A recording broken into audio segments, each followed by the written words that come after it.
নমস্কার বন্ধুরা, কেমন আছেন আপনারা? আশা করি সকলে ভালো আছেন। জিএস রান্নাঘরে আপনাদেরকে জানাই স্বাগত। আবারও চলে এলাম আরেকটি রেসিপি নিয়ে। গরমকালে এই সময়টাতে কিন্তু পটল আর ভেন্ডি আমাদের একটা রান্নাঘরে কমন সবজি হয়ে উঠেছে, আর সবসময় একঘেয়েমি খেতে ভালোও লাগে না। তাই ভাবলাম আজ অন্য কিছু বানাবো। আজকে পটল দিয়ে একটা ভিন্ন স্বাদের একটা রেসিপি আপনাদের সঙ্গে শেয়ার করবো। আপনাদের কাছে অনুরোধ রইল, আপনারা পুরো ভিডিওটি প্রথম থেকে শেষ পর্যন্ত দেখবেন।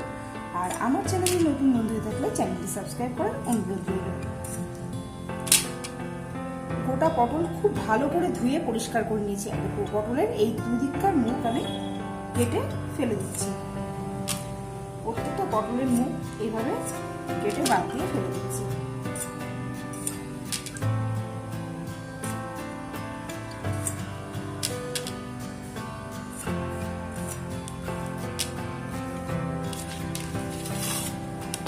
পটলগুলো এইভাবে দুদিকে কেটে বাদ দিয়ে দিয়েছি। এখানে একটা পাত্র নিয়ে নিলাম, আর এখানে একটা গ্রেটারের সাহায্যে পটলটাকে আমি খোসা সমেতই গ্রেট করে নিলাম।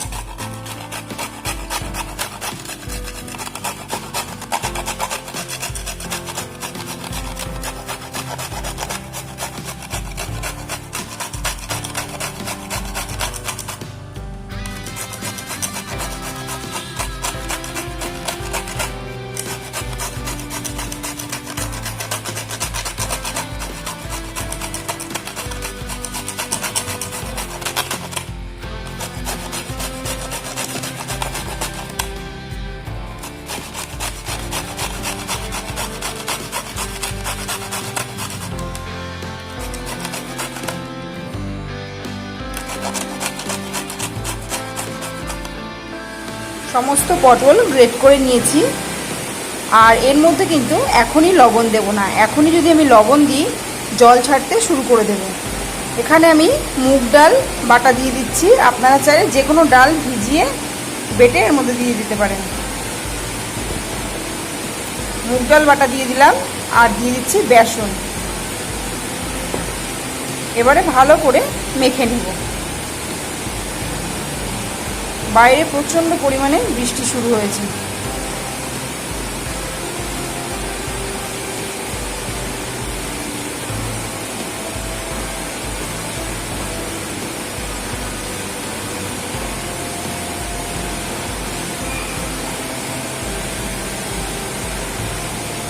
আর এটা মাখা হয়ে গেলে তারপর সবশেষে আমি আর একটু লবণ দিয়ে ভালো করে মেখে নেবো। আর মেখে কিন্তু রেখে দেওয়া যাবে না।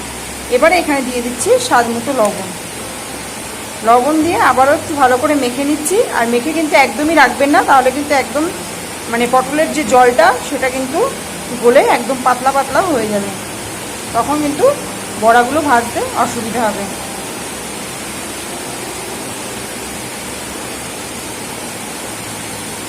এবারে বড়াগুলো ভেজে নেব। কড়াইতে তেল বসিয়ে দিয়েছি, তেল গরমও হয়ে গেছে। এবারে আমি একে একে বড়াগুলো ভেজে নেব। একটু হাতের সাহায্যে চ্যাপটা করে দিচ্ছি।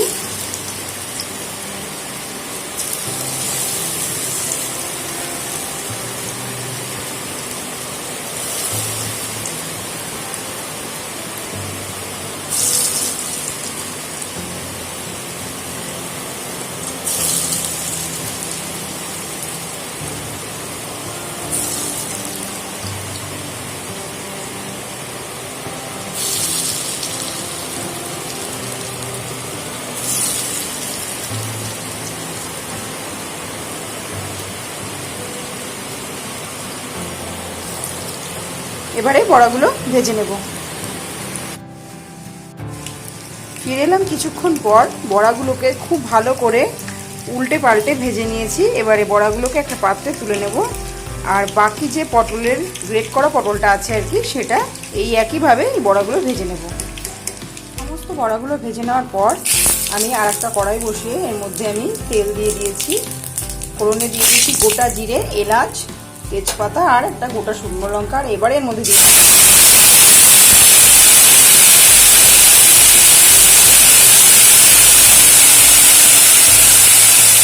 আদা আর টমেটো একসঙ্গে পেস্ট করে দিয়ে দিলাম। আদা আর টমেটোটা একটু হালকা ভেজে নেব। আদা টমেটো দিয়ে একটু ভেজে নিলাম। এবারে একে একে সব মশলাগুলো অ্যাড করব। দিয়ে দিচ্ছি পরিমাণ মতো জিরে গুঁড়ো, ধনে গুঁড়ো, দিয়ে দিচ্ছি লঙ্কা গুঁড়ো, হলুদ, স্বাদ মতো নুন, দিয়ে দিচ্ছি চিনি।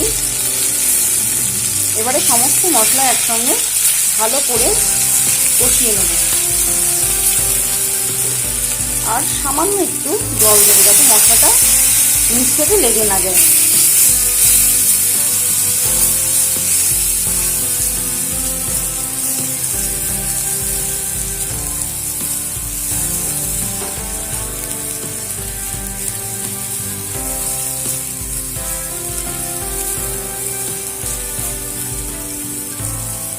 এবারে আমি এর মধ্যে দিয়ে দেবো পরিমাণ মতো জল।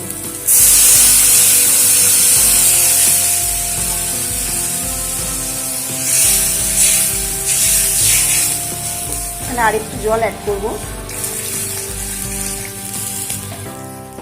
গ্রেভিটা খুব ভালোভাবে ফুটে উঠতে শুরু করেছে। এবারে আমি ভেজে রাখা বড়াগুলো এর মধ্যে দিয়ে দেবো।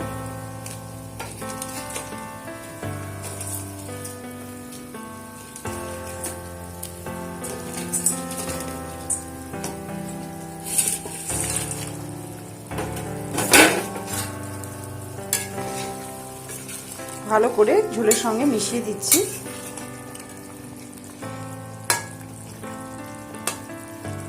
আবারও ভালোভাবে ফুটিয়ে নেব। ফিরে এলাম 5 মিনিট পর। আর এবার এর মধ্যে আমি দিয়ে দিচ্ছি গুঁড়ো গরম মশলা। আর এগুলোকে খুব আলতোভাবে নাড়া দিতে হবে, নাহলে কিন্তু বড়াগুলো ভেঙে যেতে পারে। পটলের এই ইউনিক রেসিপিটা কিন্তু খেতে বেশ দারুণ লাগে। আর এবারে আমি ওপর থেকে দিয়ে দিচ্ছি ঘি। ঘিটা অবশ্যই দেবেন, তাহলে খেতে আরও সুস্বাদু লাগবে। ঘিটা দিয়ে দিলাম। তো বন্ধুরা, আমার আজকের রেসিপি কেমন লাগলো আপনারা অবশ্যই জানাবেন। আর ভিডিওটি ভালো লাগলে লাইক, শেয়ার, কমেন্ট করতে ভুলবেন না। আজকের মতো শেষ করছি এখানে। আবারও হাজির হয়ে যাব নতুন কোনো রেসিপি নিয়ে। ততক্ষণে ভালো থাকবেন, সুস্থ থাকবেন। ধন্যবাদ।